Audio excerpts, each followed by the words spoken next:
Good morning and welcome back.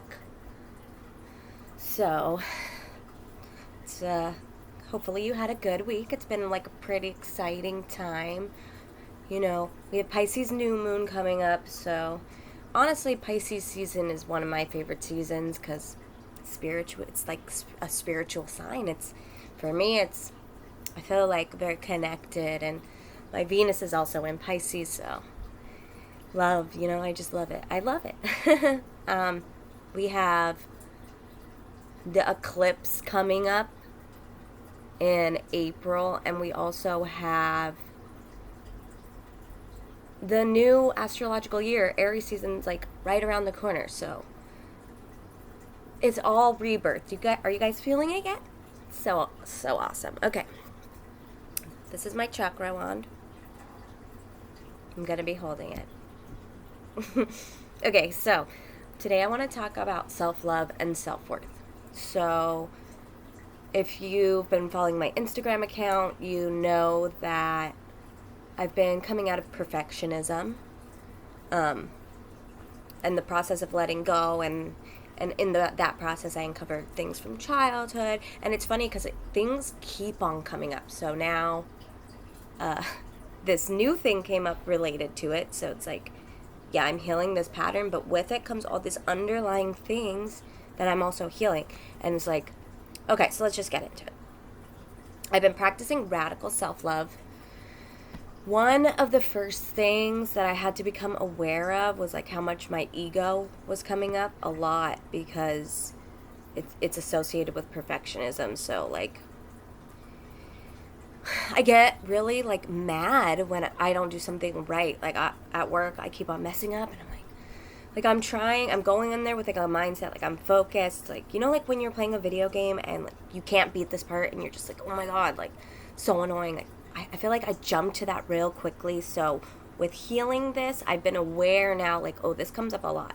So I've got to temper myself and take breaths and balance that out. I was like OCD with my routines and my goals, and I never made time for like just being. Or like I would just be like, I would be going, and then like for a whole week could just do nothing. So the balance was like kind of off there. I was overachieving every single day, and I was really burnt out. And then 2 days ago, I had an epiphany that this was directly related to my self-worth. So as like growing up, and even maybe like I don't know, like 4 or 5 years ago, I've always had a really low sense of self-worth. So every time something would happen between me and somebody else, I would automatically blame myself, be hard on myself, be like, oh, of course, like this would happen because I'm a shit person and all this stuff. So this continued for years, and I never really thought I was good enough for anyone, not even for myself. So I had no self-love at all. But of course I wanted love, because I think we all do. We're humans, and that's a natural part of being human, is we want love. Back then, it's like all I could think about, like, oh, I just want to be in a relationship, so I wanted to be prepared for that to come into my life. A part of me was motivated to become better for that reason, in hopes like someday I would be good enough for somebody, which is really sad. It's really, really sad that I think about that, like, wow, that's so sad. But it was also the beginning of me taking back my life. So it wasn't for the right reasons, but it did get me over that hump. Like the first thing I started doing was meditating, and then I did sound healing. And I've always been the type of person that like needs to understand what's going on, obsessively looking things up. Why do I feel this way? But I came across information about working on values. So the first set of values that I decided to impart was consistency and accountability, because I was very impulsive, I was very flaky, and I really just wanted to do what I wanted to do, and it wasn't good things. So I was like, finally, like, I'm tired of this person. I don't like her. People don't like her, which shouldn't have mattered, but it did. So I finally started showing up for myself consistently, going to the gym, taking care of my finances, especially because I had a big block around money. So I was at the time living like a live-in type maid, so I would clean and I was able to stay there, but it was like that was my deal. That was my rent, so I wasn't getting like paid or anything like that. But I was very grateful because this place was the first place that I had gone that I wasn't really dealing with all the family drama. So I could really focus on what was going on the inside. And it was sad. It was sad to see like how much sadness was underneath that I didn't want to deal with. So I just tried to escape it instead. Like I was working out and doing my things during the day, but then at night I would just go drinking and all of that. Maybe 1 or 2 days straight, and then sleep for another 3 days. And there was no consistency. But I was done living like that. It started to feel like a chore. So I was like, okay, I'm working on self-discipline. So then I went from like, doing drinking and partying a lot, and to just once a week. But then that 1 day a week would get out of control still.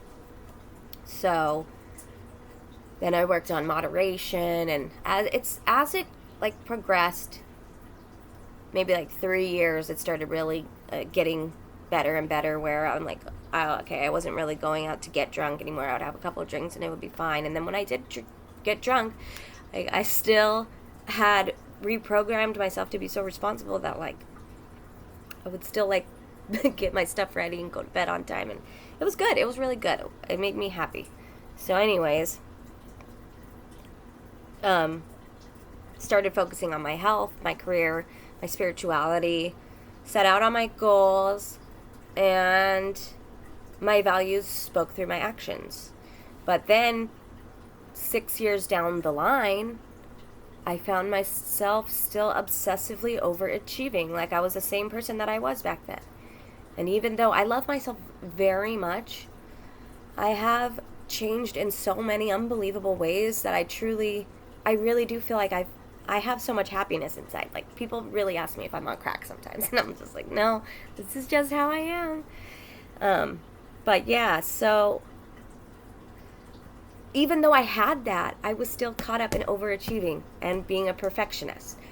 And I became aware of that, and my illusion shattered. And I realized I'm spending all this time trying to become somebody else instead of living my life. Like I've made it here now. So it's time to just be who I am, right? Instead of trying to become someone else. So what I did was I just stopped. I stopped checking things off the list. I have my big 3 goals, my big main 3, and like I'm working on my business, I'm doing these videos, I'm showing up consistently in this way. But all the other little stuff that was just like on my checklist, I had to weed out. Like this stays because this is important, this stays because this is important. You have to really evaluate. I know you want to do everything, but you have to figure out, because at the end of the day, I didn't even want to talk to anyone or like have time to be in right relationship because I was so busy on achieving. And I do want to let people in now. Like I'm ready now to have people in my life and listen and create those bonds. So I have to make space.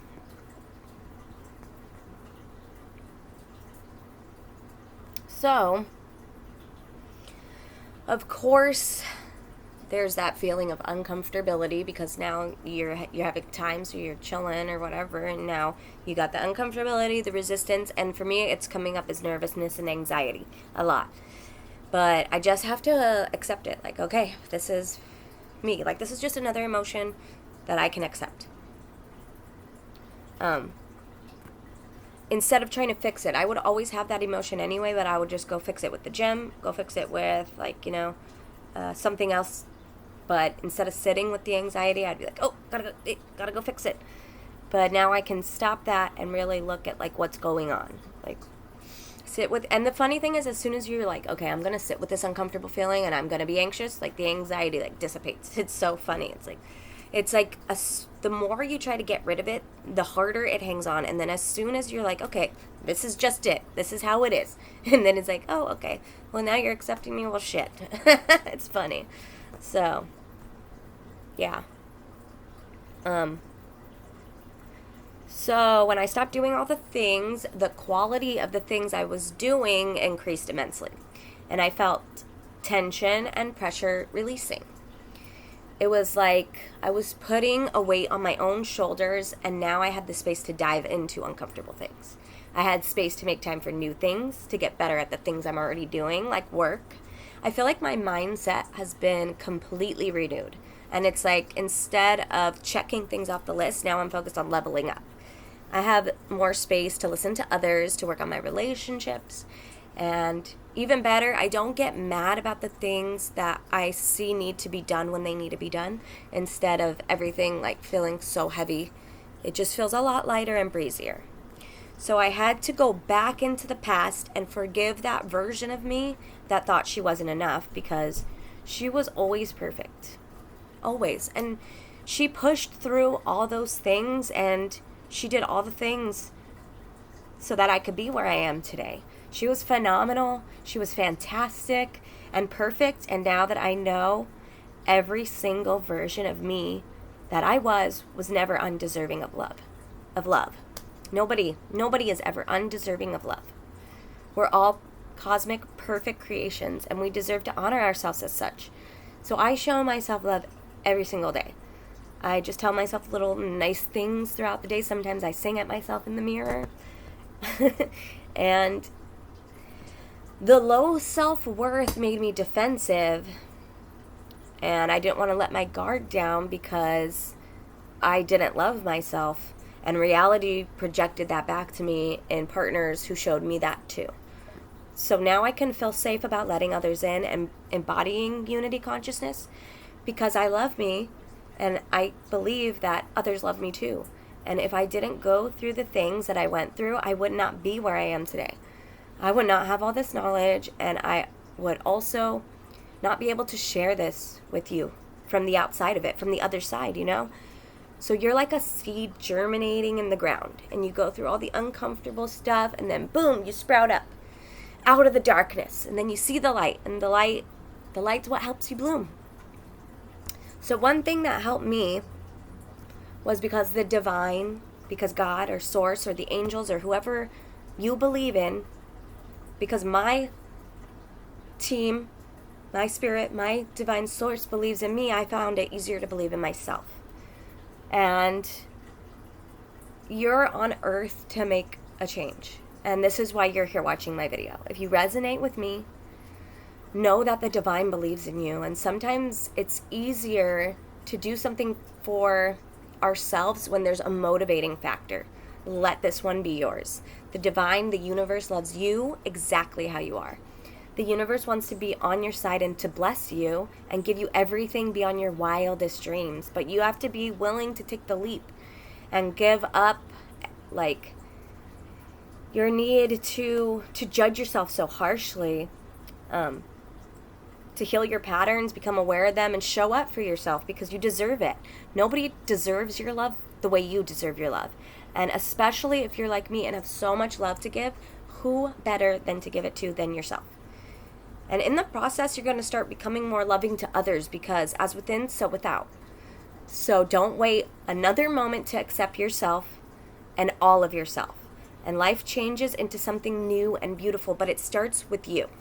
So, if you haven't followed my Instagram, it's at Cosmic Fractal of Light. I do tarot over there weekly.